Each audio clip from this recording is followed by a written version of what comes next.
और आज हम आए हैं एक गुरु के पास में, एक आचार्य के पास में।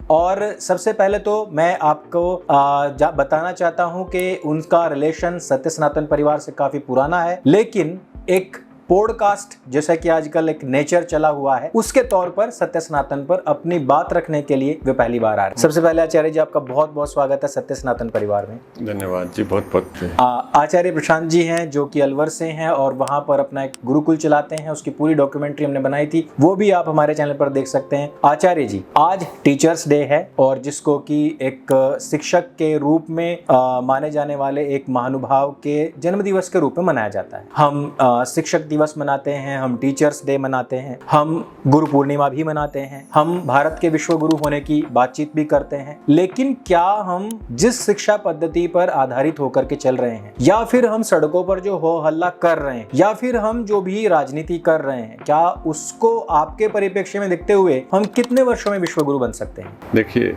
अब मैं सबसे पहले तो आचार्य अंकुर जी का और सत्य सनातन परिवार का सबका आभारी हूँ कि आप सब ने मुझे अपनी बात कहने के लिए अवसर दिया। जो आपने ये प्रश्न पूछा कि हम कब तक विश्व गुरु हो सकते हैं, तो इसके संदर्भ में मैं एक बात कहना चाहूँगा कि वेदों में एक उद्घोष है। वह उद्घोष है कृण्वन्तो विश्वम आर्यम, कि हम सारे संसार को आर्य बनाएं। हम कहते हैं कि वेद तो सनातन अनादि ज्ञान है, परमात्मा का ज्ञान है। उसमें एक आदेश है, वह आदेश सनातन आदेश है, वह आदेश सदा के लिए है। तो जो यह विश्व गुरु बनने की जो लड़ाई कहिए, कोई संघर्ष कहिए, या जो भाव कहिए, भाव भी सनातन है। यह उस काल से चल रहा है जब आदि काल में हमारे देश में ऋषि मुनि होते थे, आर्यों का साम्राज्य था, चक्रवर्ती सम्राट, भारत का सम्राट चक्रवर्ती सम्राट होता था। उस काल से भी यही बात चलती हुई आ रही है। तो इसी प्रकार से जो विश्व गुरु की बात है वह भी सनातन है। यह इसी प्रकार से चलती रहेगी। हाँ, इस बीच में हमने अपने पुरुषार्थ पूरे करने हैं, और यह पुरुषार्थ होगा उन लोगों के माध्यम से कि जिनके पास में आधुनिक सारे संसाधन होंगे, किंतु आत्मा भारतीय होगी,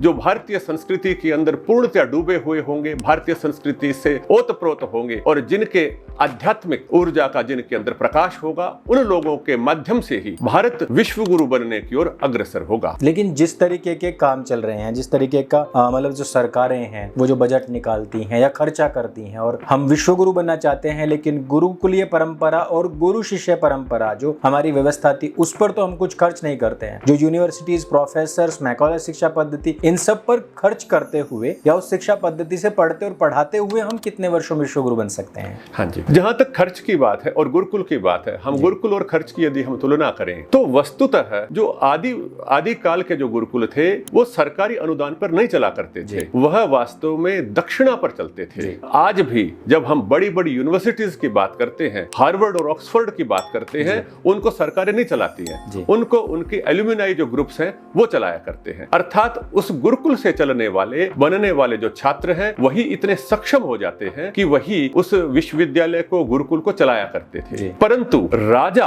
अब कहते हैं राजाश्रय से गुरुकुल चलते थे। वो राजाश्रय से गुरुकुल इसलिए चलते थे क्योंकि उन गुरुकुलों से पढ़ने वाले ब्रह्मचारी विद्यार्थी वो राजा बन जाते थे, इसलिए वो राजा उसको अनुदान देते थे। आज भी राजा, प्रशासक उन्हीं संस्थाओं को पोषित करते हैं जिनमें उन्होंने अध्ययन किया होता है। जिस प्रकार से एक विवाह संस्कार होता है, पति और पत्नी का एक संयोग हो जाता है, तो जैसे हम 16 संस्कारों की बात करते हैं, उसमें एक तो विवाह संस्कार जो दो लोगों के मध्य होता है, वो जो आजीवन चलता है, उसी प्रकार का उपनयन संस्कार होता है जो कि गुरु और शिष्य के मध्य, दो लोगों के मध्य होता है संस्कार, जो आजीवन चलता है। तो जिस प्रकार से उपनयन संस्कार के माध्यम से जब गुरु और शिष्य आपस में जुड़ जाते हैं और वह जो योग है गुरु और शिष्य का वो आजीवन चलने वाला होता है, जब वह शिष्य किसी उच्च पद पर पहुंचता है तो उसका भाव उस अपने गुरु परंपरा के प्रति इतना सुदृढ़ होता है, प्रशासक होने के उपरांत भी वह उसको पोषित करता है। पोषित करना उसका दायित्व होता है।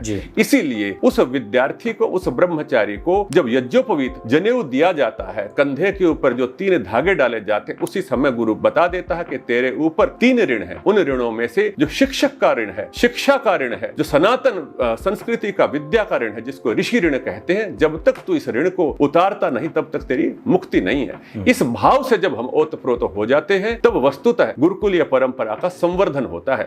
इस प्रकार से संवर्धन कदापि नहीं हो सकता कि हम दान मांगते रहेंगे, इकट्ठा करते रहेंगे। तो दानदाताओं के जब दानदाता थे उन्हीं का अतिथि सत्कार करते हुए संस्थाएं दरिद्र बनकर के कार्य कर रही होंगी, तो इससे भारत विश्व गुरु नहीं बनेगा। भारत को तो मांगने की स्थिति से हटना पड़ेगा, बचना पड़ेगा, और हम लोगों को ज्ञान देने के लिए जाएं, न कि वहां से मांगने के लिए जाएं। जी।